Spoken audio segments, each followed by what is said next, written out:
Hi everyone, Dr. Nemechek here, and I want to talk about kind of the broad topic of chronic inflammation. All right, you can think of chronic inflammation as almost a unifying theory of disease that's happening globally. And these concepts have been developing since the late 80s, that chronic inflammation is a major player. Now, it's generally believed that as a cause of death, you could categorize most everything into four different categories. One is natural causes. So this might be you're 95 and you don't wake up from your nap, or you're born with a malformed heart and you may die within minutes if not given proper care. The other category is the environment. Starve to death, car wrecks, be shot, freeze to death. So that's a significant number of people around the world. The third is infections, tuberculosis, malaria, COVID, just community pneumonias. Infections are responsible for about 15% of cancers, such as liver cancer, stomach cancer, cervical cancer, head and neck cancer, lymphomas, some leukemias. So they're responsible for a litany of different things. And then the final category is inflammation. Now, inflammation is 85% of cancers are felt to be triggered and driven by inflammation. Cardiovascular disease, strokes, heart attacks, kidney failure, diabetes, autoimmune disorders, Alzheimer's, Parkinson's. These disorders are all inflammatory disorders at their core. And there is mountains of evidence that are supporting this. And then the World Health Organization, this might have been about 8 years ago, estimated that about 60% of the global population dies of just inflammation. And as I said, that could just be simple breast cancer. It is believed that breast cancer will not occur in a woman or a man without the subject having a chronic inflammatory environment within their body that's abnormal. All right? So, and it kind of makes sense if you think about the way things break. If a large factory that's filling orders, say Amazon, starts having problems and packages are going to the wrong place, all of a sudden, they aren't going to be looking for 3 or 4 different problems. They're looking for one single problem that can account for what happens. Same thing when you go to the mechanic. If you have your car starts making a funny noise and the mechanic says, "Oh, this is strange. You have 3 things that are causing this all simultaneously." You would be highly suspect of that. You're looking for the one thing that went wrong to start making your car not work right. Okay? And that's the way it is in life. It's called all part of what's called systems analysis. That's the way medicine is. We're constantly on the look for the single unifying process that's driving a disease. All right. Rare occasions we'll have something we call a 2-hit phenomena, where you have 2 things are required to cause a disease. But the vast majority of the time, we're looking for one thing. Now, this chronic inflammation, like as I mentioned, is what triggers type 2 diabetes. Back in the 80s, I was at UCLA. We had a case of type 2 diabetes in a gentleman who was younger than 60, and it caused such a stir because nobody had ever seen it before. All right? Well, it's routine now in 30 or 40-year-olds, even 20-year-olds. And this is an inflammatory condition. This problem is bigger, badder, starting sooner in the entire population. As I said, 85% of cancers are triggered by inflammation. So lung cancer, back in my day when I was training in the 80s, would be some elderly guy smoking 2 packs a day, and he's 70, 75. All right? We are in the middle of a lung cancer epidemic in 40-year-old non-smoking women. This is because the inflammation is starting sooner and is more intense. and it's triggering this stuff faster.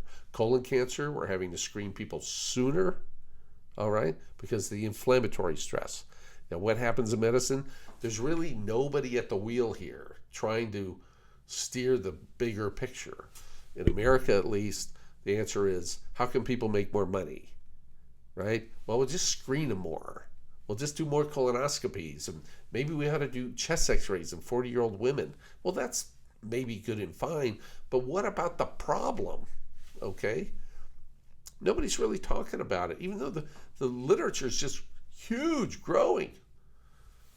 And people will hide, well, you don't have exact proof that that's causing everything. They hide behind that. All right? It is causing most everything. The things that you worry about in your parents that you don't want to be afflicted with. So, like, mom had Parkinson's and a little diabetes. You know, dad had that heart attack, and now is getting a little confused. Might be early Alzheimer's. I don't want those things. So you go read on these things. You're like, I want to stop that. I want to stop this. I want to stop that. And do these things. Take these vitamins. Just stop the inflammation. Just focus. Be obsessive about reduction of inflammation in your body, okay? We don't worry if our parent died in a car wreck. We don't think that's a genetic kind of something. We're worrying about these other things that are predominantly, or if, you know, father died of COVID. We aren't particularly worried that we're going to die of COVID, like in some genetic way. We're worried about the things that are inflammatory. The major sources of inflammation in the environment, well, the ones you can do something about are the overgrowth of bacteria in the small intestine, what's called SIBO. It's kind of loosely termed dysbiosis. There's actually finally a growing amount of work on this. This will trigger leaky gut, which people actually scientifically, if you want to look this up, you want to look for bacterial translocation. So that's when things leak through the small intestine right into the immune system. You get this huge inflammatory release, all right? So bacteria, the excessive inflammatory molecules within the food supply, so the excessive omega-6s that are come in the form of linoleic acid, get converted into arachidonic acid. You got to block that with an omega-9 called oleic acid in olive oil, okay? That's where the power of the olive oil is. Fish oil, the omega-3s, omega-3s are turned into molecules that naturally help you turn off inflammation. We have very few the amount of omega-3s in the food supply is very minimal, all right? Like if you have fish, farm-raised fish doesn't have any. If you think, well, I buy wild fish, half the wild fish is fraud. It's farm-raised. So you need fish oil capsules, and you got to be careful which brands you're using because many of those are fraud. So that's where one of the brands we use Nordic Naturals or Now Foods, okay? We're going to actually have our own fish oil pretty soon. It's another kind of cheaper alternative for people. AGEs, Advanced Glycation End-products, these are molecules that so if you have protein and sugar in meat, because sugar is glycogen in the meat, raw, super healthy for you, okay? Won't harm you. But if you increase the temperature of these molecules, they start fusing together in what's called an Advanced Glycation End-product, AGEs. These are highly inflammatory. Cooking your food at these high temperatures, dry temperatures, okay, causes a lot of AGEs.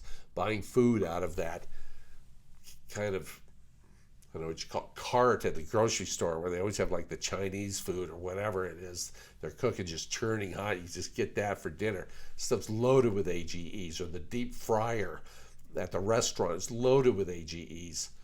And these drive inflammation, drive disease. We got about 15 studies in diabetics so the inflammation drives the diabetes. And you could take a diabetic and say, don't change what you eat. Don't eat any less. We're just going to have you cook it at a lower temperature so you form less of these AGEs. Guess what happens? Their blood sugars come way down. It's inflammatory, folks. Okay? And then we've got the inflammation builds up enough, it can damage your vagus nerve, which is supposed to control AGEs. That's where the vagus nerve stimulator comes in. I should say the vagus nerve is supposed to control all inflammation, not just from AGEs. What other sources? these 2.5 micron particles that are from vehicle exhaust, predominantly diesel exhaust, and from your gas range in your house. Highly inflammatory. That's why people are starting to go to induction or gas or electric stoves. It's not just for the environment. It creates this plume of inflammatory gases very quickly within your kitchen. Highly inflammatory. Graveyard shifts, recurrent herpes, chronic infections, autoimmune disorders create inflammation. All of these are all fueling into this pot that's triggering cancers, heart disease, diabetes, all this stuff. You got to go after the inflammation. That should be your watchword for articles, not about these silly little supplements. It's about where's the inflammation coming at a broad level in the population. Okay? And so things like what I do, I don't barbecue anymore. I rarely will have barbecue. Steam, saute, crock pots, sous vide. I cook my foods at low temperatures. I take fish oil, olive oil every day. I use a vagostimulator if I need. I balance my gut bacteria periodically. I don't have a bunch of these other things like herpes or working graveyard shifts or stuff like that. Okay? And I feel pretty damn good. I should also add body fat. Obesity is a huge source of inflammation. I know that's not easy just to lose weight, but that's another source that can trigger disease. So, I hope this doesn't sound like a rant, but it's just nobody's talking about this, and it just drives me nuts because it's just people are being slaughtered, and there is very little leadership on this. So you got to take it on yourself. All right? Obsess about inflammation. It'll stop disease. It'll reverse disease in a dramatic fashion at times. Okay? It can save your life, and it can save the life of the ones you love. All right, everybody, have a great day. Take care. Bye.